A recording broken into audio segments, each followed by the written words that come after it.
G3 செய்திகளோடு இணைந்திருப்பது லலிதா கார்த்திக். கரூரில் பத்திரிகையாளர் தாக்கப்பட்ட சம்பவம் பெரும் பரபரப்பை ஏற்படுத்தியுள்ளது. பத்திரிகையாளர் பாதுகாப்பு தனி சட்டத்தை தமிழக முதல்வர் உடனடியாக சட்டப்பேரவையில் நிறைவேற்ற வேண்டும்.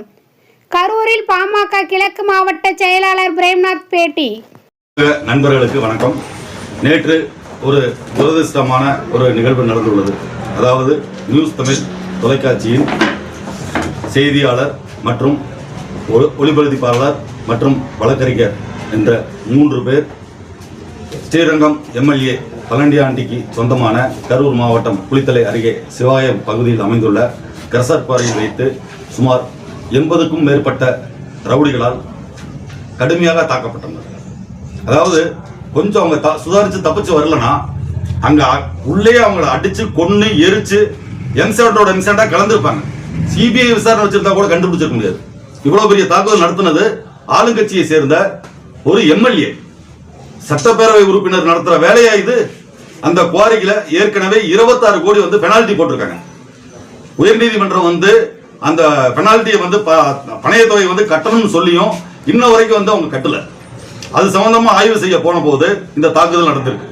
வன்மையாக கண்டிக்கத்தக்கது. பாட்டாளி மக்கள் கட்சியின் சார்பாகவும் மருத்துவர் அண்ணன் அன்புமணி சார்பாகவும் என் சார்பாகவும் வன்மையாக கண்டனத்தை பதிவு செய்கிறேன். அந்த குவாரியில மாவட்ட ஆட்சியர் நேரடியாக சென்று ஆய்வு செய்ய வேண்டும்.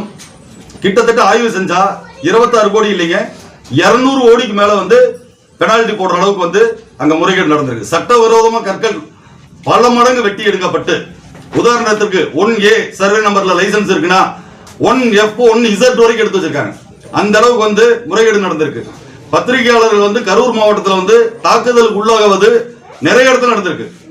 கடந்த 10 நாட்கள் முன்பாக கரூர் கிழக்கு ஒன்றிய செயலாளர் மணல் திருடர் முத்துக்குமார சுவாமி என்பவர் பத்திரிகையாளர்களை பொது வெளியில் வைத்து அவமானப்படுத்தினார்.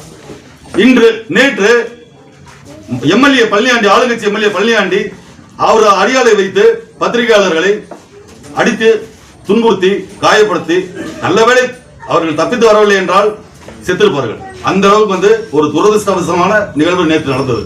இதை நாங்கள் வன்மையாக கண்டிக்கிறோம். அந்த குவாரியை உடனடியாக ஆய்வு செய்து இழுத்து மூட வேண்டும்.